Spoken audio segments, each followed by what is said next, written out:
Crab Champions, ladies and gentlemen, the best blow 'em up, stick 'em up, and shoot 'em up third-person roguelike crab shooter you will ever play. Brought to you by Noisestorm, the same musical artist that brought you this song.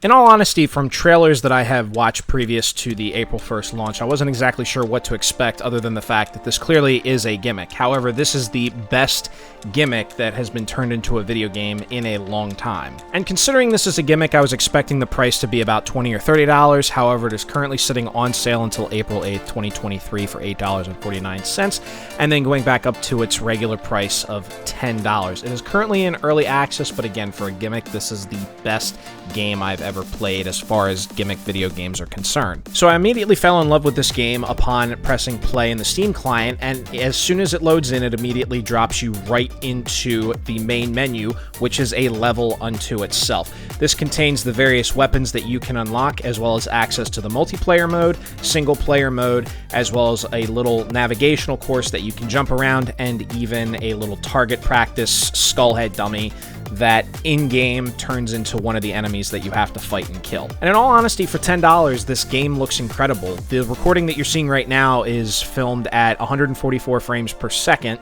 with the max FOV and all graphics set to max. So it looks and feels amazing, and so far for early access, you really can't ask for much more at $10. And to add another layer on this amazing cake, which is Crab Champions, we also have no microtransactions. All of the guns that are currently earnable in early access are available for you to unlock, as well as all of the cosmetics for your crab. Nothing to purchase outside of the game, literally just buy the game, and then you can play to earn everything. Now, one thing I will say that we don't have access to yet is one of the 3 modes available to play this game. We currently have Adventure Mode, which you can either play solo or bring people in with you. I've played that with some friends already, works seamlessly.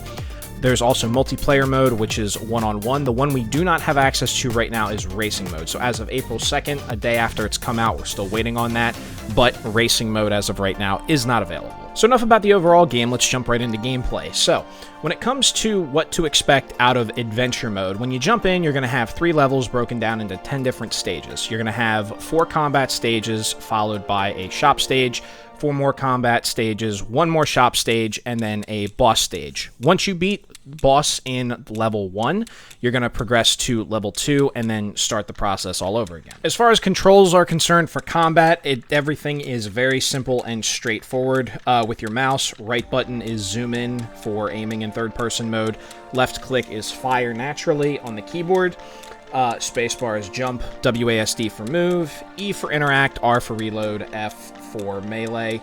Really don't use that too much. G for throwing grenades, tab for inventory, and shift for sliding. Some of the in and outs with controls, there is a double jump, so you can jump and either jump forward, backward, left, or right. With sliding, you have unlimited charges on sliding, so you just wait a brief moment after one slide is done, walk, and then you can continue sliding. And then there is actually a brief matrix mode where if you hold down right click to zoom in, double jump, and what'll happen is everything will slow down except for you and your bullets, and you'll have this really cool matrix effect. As far as level design is concerned, as I had mentioned, there are 3 different levels, each having 10 stages. The first level is a beach level, second level is a snow level, and the third level is a volcanic lava level.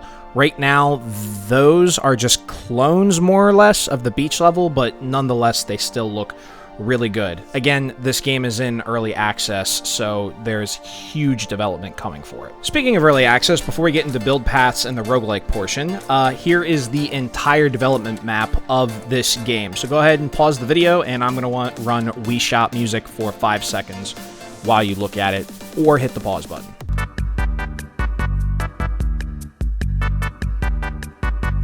When it comes to combat in this game, everything, again, feels really solid. Again, sliding, running around, using the launch pads, all of that's great. As far as melee combat is concerned, using your F key to punch people, I really haven't found too much of a use for it, nor are the upgrades kind of relevant because of the fact that it's a shoot 'em up, so you're really not getting in close range too much. But with the gunplay, while it is pretty straightforward, it is very satisfying. What I've found so far is the focus in terms of upgrades should be on durability as well as damage increase, damage multipliers, crit multipliers, as well as opportunities for faster reload, recharging of magazines when you get kills, things of that nature. When it comes to color coding rarity in this game, it's a little convoluted because there's a difference between level choice as well as item drops. Now, since we're talking about the roguelike aspect, we're going to stick with item drops for a second. Blue is your common pickup, purple is your rare pickup, and then orange is your super or your mythic rare pickup.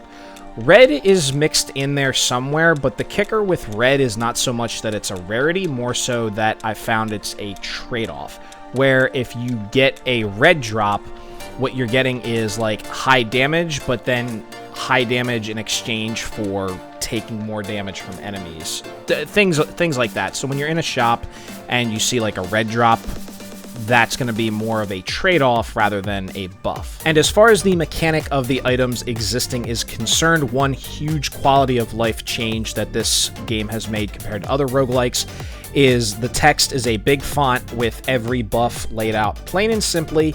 And another quality of life thing is if you already have a particular upgrade, you'll see a plus above the drop, showing you that once you pick that up, that buff will upgrade instead of taking up another buff slot. As far as level design is concerned, I have yet to come across a bad level. A lot of these levels are designed to be explored as well because occasionally you'll come across one that has a totem hidden on it.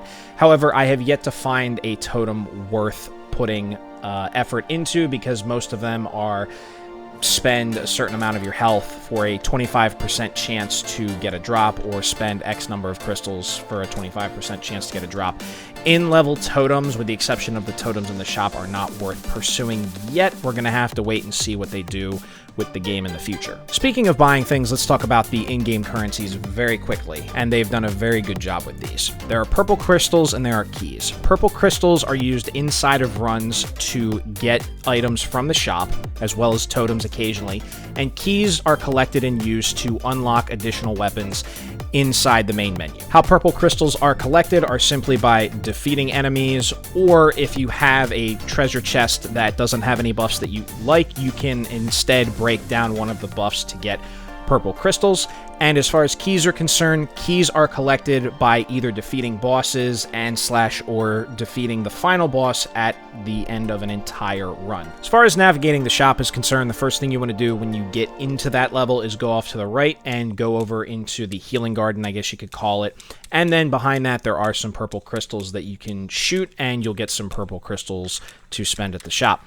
When you go over to the shop, naturally it's going to have items that are upgrades and buffs, and then the totem on the left will allow you for a small fee of crystals to refresh the items that you have available for purchase. All in all, for what Crab Champions is right now, it is a fantastic game in early access. I really haven't been able to find anything wrong with it other than this one particular bug right here where I'm not really doing anything to this skull and it's just taking damage. Again, doesn't affect the game, just a minor bug, but everything else so far that I've encountered runs 100% smoothly.